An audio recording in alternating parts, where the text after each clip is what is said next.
Hello student, कैसे आप सभी। मैं आशा करता हूँ आप सभी ओके होंगे। और आज की इस वीडियो में हम लोग बात करेंगे एक यूनिक टॉपिक पे। और मैंने इसमें आपका जीव विज्ञान कक्षा 12 जो आपका बायोलॉजी का प्रश्न पत्र है उसका एक मॉडल पेपर लिया है। और मैं आपको बता दूं, ये मॉडल पेपर पूरी तरीके से सॉल्व है। इसमें आपको ये भी पता चल जाएगा कि आपको किस तरीके से उत्तर लिखना है और कितनी लाइन में लिखना है। मैं जहाँ जहाँ पे संभावित डायग्राम होंगे उनकी चर्चा आपसे करूँगा। और फुल डिटेल से आपको इसके उत्तर सहित ये दिया गया है। और अभी आप सभी अपने फ्रेंड को शेयर कर दें ताकि उन्हें भी बोर्ड परीक्षा से पहले इसकी जानकारी हो जाए और वो भी अपने उत्तर जो हैं वो सटीक शब्दों में और सटीक लाइनों में लिखें। कहाँ पे डायग्राम बनाना है, कहाँ पे नहीं बनाना है, ये सारी चीज़ें इसमें आपको प्रॉपर रूप से बताई जाएगी। वीडियो थोड़ा लंबा हो सकता है, आप पूरे वीडियो में ज़रूर बने रहिए। देखिए, आपका पेपर जो होता है वो इस तरीके से डिवाइड होता है। जिसे बहुविकल्पी प्रश्न आते हैं, 4 ही बहुविकल्पी प्रश्न होते हैं, ठीक है। उसमें देखते हैं आप इस तरीके से उनका उत्तर लिखना होता है। देखिए, सब बेसिक क्वेश्चन है, इनमें उत्तर इसमें दिए गए हैं इसके इस तरीके से। और देखिए, निश्चित उत्तर का मतलब होता है एक आधी लाइन में उत्तर आपको देना होता है, सटीक आंसर होता है इनका। जैसे इग्मनस क्या है, इसमें गुणसूत्रों की संख्या यानी जाइगोट आपसे पूछा है तो जाइगोट में गुणसूत्रों की संख्या कितनी होती है, 2x अर्थात 46 होती है। अगर किसी एग्जाम्पल ले लें आप, मतलब अगर आप ह्यूमन का एग्जाम्पल ले लें तो इसमें 46 गुणसूत्र होते हैं। अगर किसी एग्जाम्पल नहीं लेना है तो 2x डिप्लॉयड इसकी प्लाडी होती है। आरएनए और डीएनए का पूरा नाम आपको पता है, सीधे सीधे आता है। जैव प्रौद्योगिकी के दो उपयोग का उल्लेख कीजिए। जैसे चिकित्सा हो गया, आपका कृषि का क्षेत्र हो गया, ठीक है, जैव सुधार हो गया, इस तरीके से इनका प्रयोग किया जाता है। उसके बाद में इन्होंने ये दिया है कि अगर आप ये नहीं करना चाहते, लवणोद्भिदी कहाँ पाया, लवणोद्भिद पौधे जो होते हैं कहाँ पाए, तो इनके प्रमुख दो मुख्य लक्षण लिखिए। या जरायुजी यानी जो आपके बीबी पैरस होते हैं वो क्या होते हैं, उनमें अंकुरण कैसे होता है, सारी चीज़ में उत्तर दोनों के दिए रखे हैं। प्रायः समुद्र तट पर दलहन वाले स्थानों पर, दलदल वाले स्थानों पर आपके मिलते हैं लवणोद्भिद जो होते हैं, हेलोफाइट्स। और इसमें क्या होता है, श्वसन मूल प्रेजेंट होती है। और जो इसका दूसरा सेकेंड है वो क्या होता है, बेबी पेरेंट्स जर्मिनेशन पाया जाता है इसमें। बीआरपी का पूरा नाम लिखिए। बीआरपी का मतलब होता है बायो रिजर्व प्रोग्राम। मेरा स्वास्थ्य थोड़ा ठीक नहीं इसलिए आवाज़ थोड़ी चेंज है। उसके बाद में अति लघुत्तरीय प्रश्न होते हैं। देखिए, इनका जो उत्तर है आपको जो 2 से 3 लाइनों में देना चाहिए। अगर संभावित डायग्राम हो जरूर बना दें शॉर्ट में। और फ्लो चार्ट का भी प्रयोग समय समय पे आप जरूर करें। जहां आपको लगता है कि फ्लो चार्ट में बना सकता हूं तो आप फ्लो चार्ट जरूर बनाइए उसमें। जैसे पीतपेंट में पूछा गया उन्होंने कि जो कार्पस लूटियम होता है आपका, तो फीमेल में बनता है कार्पस लूटियम, ठीक है। और उसी में ये लिखा है कि जब आपका मेंस्ट्रुअल साइकिल के बाद जो ओवम इससे रिलीज हो जाता है सेकेंडरी oocyte से, तो जो शेष भाग बचता है वो कार्पस लूटियम होता है। और यही क्या करता है, अंतरारोपण और अपरा के निर्माण में सहायता करता है। उसके बाद में स्पर्म टेल जो होती है, स्पर्म का डायग्राम जो होता है वो मेल में स्पर्म का पार्ट होता है, मेल पार्ट होता है। और इसमें जो होता है आपका, तो आपको पता है कि जो टेल होती है वो इसे चलने के लिए मतलब सहायता प्रदान करती है, ठीक है। उसके बाद देखिए, चार गाप का नियम क्या है, इसकी व्याख्या कीजिए। कई बार क्वेश्चन पूछा गया, बहुत इंपॉर्टेंट है आपके लिए। इसमें आपको इसके बेस पे एक और क्वेश्चन सॉल्व हो जाता है। जैसे मान लीजिए किसी क्वेश्चन में एडेनिन की मात्रा पूछी है, या ग्वानिन दे रखा है, साइटोसिन दे रखा है, थायमिन मतलब एक की दी होगी, बाकी किसी की भी पूछ सकते हैं। वो इसी पे आपका इसी नियम पे निकल जाता है। इन्होंने ये बताया था कि जो डीएनए होता है उस पर किस तरीके से आपका क्या होता है, जो नाइट्रोजन बेस पेयर होते हैं वो किस तरीके से अटैच रहते हैं, किनकी कैसे कैसे इनके बीच बाउंडिंग होती है, सारी चीज़ें इसमें इसी नियम में बताई गई है। आप इसे डिटेल से पढ़ लीजिए। वैसे यहाँ पे ये पूछा कि इसकी व्याख्या करना है, तो चारगाप का नियम चारगाप ने दिया था, ये तो कॉमन सी बात है। उसमें क्या है, देखिए इन्होंने ये बताया था कि जो प्यूरिन होता है वो प्रोमिडिन के इक्वल होता है, यानी प्यूरिन जो है वो बराबर होता है प्रीमिडिन के।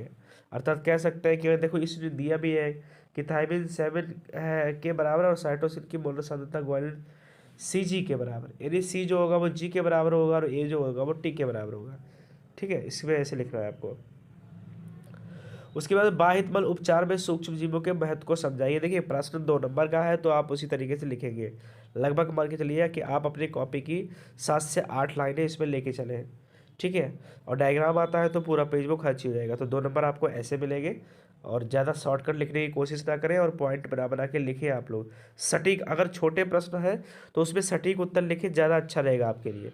पूरा सारांश एक लॉन्ग क्वेश्चन का आप 5 से 7 लाइनों में लिख दीजिएगा, जो उसमें मेन मेन पॉइंट आते हैं, और आपके सभी आपको नंबर मिल जाएंगे पूरी तरीके से।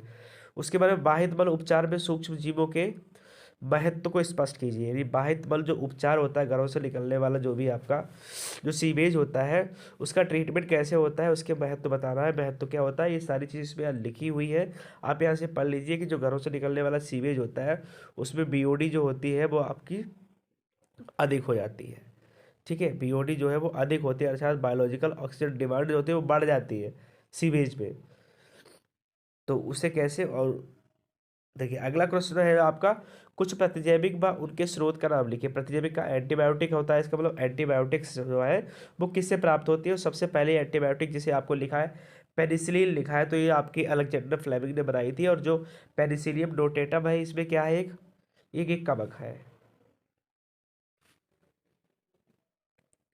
उसके बाद में स्ट्रेप्टोमाइसिन है, तो आपका स्ट्रेप्टोमाइसिन से प्राप्त होता है। क्लोरोमाइसिन स्ट्रेप्टोमाइसिन बेंजुअली से प्राप्त होता है। टेरामाइसिन जो स्ट्रेप्टोमाइसिन रोबोसस से प्राप्त होता है। ठीक है, उन इनका प्रयोग भी आप याद कर लीजिए, इनका प्रयोग कहाँ कहाँ होता है, किस उपचार में इनका प्रयोग किया जाता है। जातियों की 4 प्रमुख संकट श्रेणियाँ कौन कौन सी है, उनका वर्णन कीजिए। ठीक है, तो संकटग्रस्त हो गई, दुर्लभ जातियाँ हो गई, आपत्तिग्रस्त जातियाँ हो गई, और सुमेध जातियाँ हो गई। मतलब इनका क्या है, देख लीजिए। संकटग्रस्त का मतलब जिन पे बहुत ज़्यादा, मतलब उन्हें बहुत ज़्यादा सुरक्षा की आवश्यकता है। दुर्लभ का मतलब ऐसी जातियाँ हैं जो बहुत कम बची है कई स्थानों पे। ठीक है, विलुप्त होने का उन पे खतरा जो है वो ज़्यादा है। और आपत्तिग्रस्त जातियाँ जो ऐसी होती है कि उनमें क्या होता है, देखिए अगला जो आपका है वो है, अब अलग उत्तरीय प्रश्न देख लीजिए। 3 3 नंबर के प्रश्न होते हैं सभी।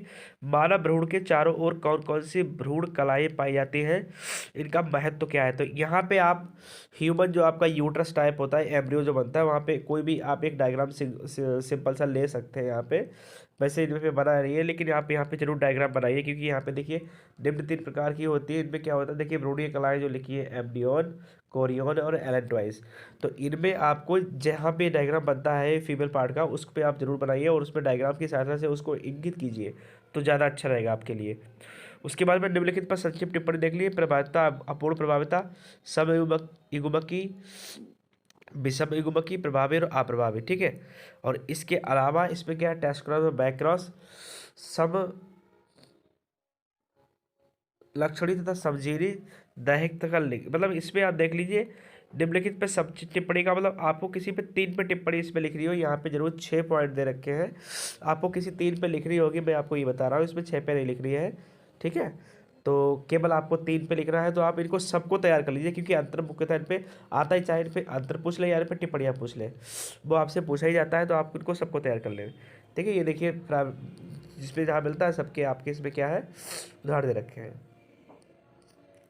अगला जो प्रश्न है, कैंसर क्या है। कैंसर कोशिकाएं किस प्रकार सामान्य कोशिकाओं से भिन्न होती है। तो आपको पता होगा जो ओंकोजीन होते हैं इनमें, वो बनाते हैं इनको। ठीक है, तो वो जीन क्या करते हैं, कैरी करके ले जाते हैं, और कार्सिनोजेनिस जो होती है वो कैंसर कारक के रूप में होते हैं, कार्सिनोजेन जो होते हैं। ठीक है, 3 समूह में बांटा गया है, आप इसमें देखिए, सार्कोमा, कार्सिनोमा और ल्यूकेमिया। ल्यूकेमिया जो है ब्लड से संबंधित, आरबी डब्ल्यूबीसी से संबंधित है। ठीक है, इस तरीके से जो सार्कोमा होता है वो आपका अस्थि हड्डियों में जो कैंसर होते हैं उससे संबंधित है। और जो कार्सिनोमा होता है जो आपके अंगों में कैंसर, जैसे स्तन कैंसर हो गया, फेफड़ों में कैंसर हो गया, या माउथ में कैंसर हो गया, वो आपका सार्कोनोमा के अंतर्गत आता है। सॉरी, कार्सिनोमा के अंतर्गत, सार्कोनोमा के अंतर्गत आपके जो बोन होती है उनमें जो कैंसर होते हैं वो हो जाते हैं आपके सार्कोनोमा। और ल्यूकेमिया जो है वो डब्ल्यूबीसी से रिलेट करता है, ब्लड में जो कैंसर होता है वो ये कहलाता है आपका। ठीक है, इस तरीके से जीन क्लोनिंग पर संक्षिप्त टिप्पणी लिखिए। जीन क्लोनिंग आप पढ़ चुके हैं पहले से ही इसको। और जीन क्लोनिंग क्या होती है कि जीन के छोटे छोटे क्लोन बनाना, एक समान जो पहले से आर्टिफिशियल रूप से क्लोन बना के तैयार किए जाते हैं, और उनके बाद में क्या होता है, वो उनका जो प्रयोग होता है या स्थानांतरण जो होता है वो आपका जो रिकॉम्बिनेंट डीएनए होते हैं उनको तैयार करने में किया जाता है। इसमें भी आप इस टेक्निक में क्या कर सकते हैं, डायग्राम बना सकते हैं, दोनों प्लाज्मिड बैक्टीरिया ले सकते हैं, और आप ही नॉर्मल डीएनए ले सकते हैं, दोनों को स्ट्रक्चर से कट करके आप इनको जुड़ते हुए दिखा सकते हैं। उल्बेधन एक घातक लिंग निर्धारण जांच प्रक्रिया है, हमारे देश पे निषेधित है। क्या आप इस उल्बेधन क्या होता है, जैसे गुणसूत्र या आनुवंशिक पदार्थों की जानकारी लेना, जब एम्ब्रियो के अंदर ही, मतलब एक इसमें क्या होता है, एमनियोसेंटेसिस बोलते हैं इसको। तो एमनियोटिक जो फ्लूइड होता है उसे सिरिंज के द्वारा से ले लिया जाता है, उसके बाद में परीक्षण किया जाता है और उससे ये पता लग जाता है कि जो इस भ्रूण है वो उसमें एक्स गुणसूत्र है, एक्स वाई गुणसूत्र है, इसके अलावा कोई आनुवंशिक बीमारी तो नहीं है। वो सारी चीज़ें होती हैं, वो मतलब इसमें जांच की जाती है और इसका प्रयोग निषेधित इसलिए निषेधित है क्योंकि ऐसा हुआ, मतलब अब वो क्या हो रहा है, कन्या भ्रूण हत्या जो हो रही है उसके बचाव के लिए इसको सरकार ने बैन कर दिया है। अगला जो है निम्नलिखित पर संक्षिप्त टिप्पणी दीजिए। देखिए न्यूक्लिक अम्ल पूछा है तो न्यूक्लिक अम्ल पूछा है तो न्यूक्लिक अम्ल की परिभाषा और इसके प्रकार दोनों लिख रहे हैं, अर्थात इसमें डीएनए आरएनए दोनों बताना है, ठीक है। और उसके बाद अनावश्यक आवश्यक अमीनो एसिड जो होते हैं आपके 20 प्रकार 10 टाइप के जो होते हैं, 10 जो टोटल होते हैं वो 20 अमीनो एसिड होते हैं। और उसके बाद में अगर देखें हम लोग तो जो आपके आवश्यक होते हैं वो भी 10 होते हैं और अनावश्यक होते हैं वो भी 10 होते हैं। आवश्यक वाले हमें बाहर से लेने पड़ते हैं, अनावश्यक हमारा शरीर उसको निर्मित कर लेता है। डीएनए में दोनों में तरह डीएनए, बी डीएनए और जेड डीएनए आप देख लीजिए, इसके उत्तर आप इस तरीके से लिखेंगे इसमें। उसके बाद में जैव उर्वरक क्या है कि दो जीवाणुओं के नाम जो मृदा में वायुमंडलीय नाइट्रोजन स्थिरीकरण करते हैं। तो आपको पता होना चाहिए कि जैव उर्वरक क्या होता है। जो जीव सूक्ष्म जीवों को सहायता से उर्वरक तैयार करते हैं उसे जैव उर्वरक कहते हैं। इनके नाम लिखे हैं, नाइट्रोसोमोनास, नाइट्रोबैक्टर, ठीक है, नाइट्रिकट जो आपके करते हैं। देखिए ये इसमें क्या करते हैं, इनकी भूमिका होती है। टीके का निर्माण कैसे किया जाता है, तो टीके यहाँ पे है, देखिए टीका का मतलब वैक्सीन होता है बेटा, और वैक्सीन जो होता है, अब वैक्सीन दे जाने की क्रिया जो होती है वो वैक्सीनेशन कहलाती है, ठीक है। तो ये पूरे डीएनए है जो इसकी सहायता से क्या होता है, अब जो होते हैं वो वैक्सीन तैयार की जाती है। जैसे हेपेटाइटिस बी की हो गया आपका, ठीक है। उस संवर्धन में जहाँ इकोलाई वृद्धि कर रहा है लैक्टोज जरने पर लैकोप्राम जो है वो मैं आपको एक वीडियो में बना के समझाऊंगा पूरा, भी बहुत 1 ही 2 दिनों में आपको लैकोप्राम दे दूंगा, क्योंकि लैकोप्राम में आपसे बहुत सारी गलतियाँ होती हैं, आपको ठीक से समझ में नहीं आता। तो कब ऑन होता है, कब ऑफ होता है, क्या करता है, कितनी इकाई होती है, जैसे पिपोजिया इसमें एक आता है आपका, ठीक है। तो ये मैं सब आपको बता दूंगा इसमें एक नई वीडियो बना के। समष्टि निगमन पर टिप्पणी लिखिए। ये देखिए यहाँ पे पॉपुलेशन रेगुलेशन बताया गया है, आप इसमें मतलब आप देखिए ये शॉर्ट नोट है। और मैं आपको बता दूं कि इसमें कोई डायग्राम की आवश्यकता आपको है नहीं, वरना आप चाहे तो सर्कल टाइप के डायग्राम बना सकते हैं। कीस्टोन स्पीसीज क्या होती है, ठीक है, तो उसका उदाहरण देना है कि आपको पता है जो मुख्य जातियाँ होती हैं जो प्रभावित ज़्यादा करती हैं हम लोग को, वो कीस्टोन कहलाती है। जैसे वनों में कीस्टोन समर्थ जो होते हैं, प्रीडेटर्स जो होते हैं आपके, ठीक है।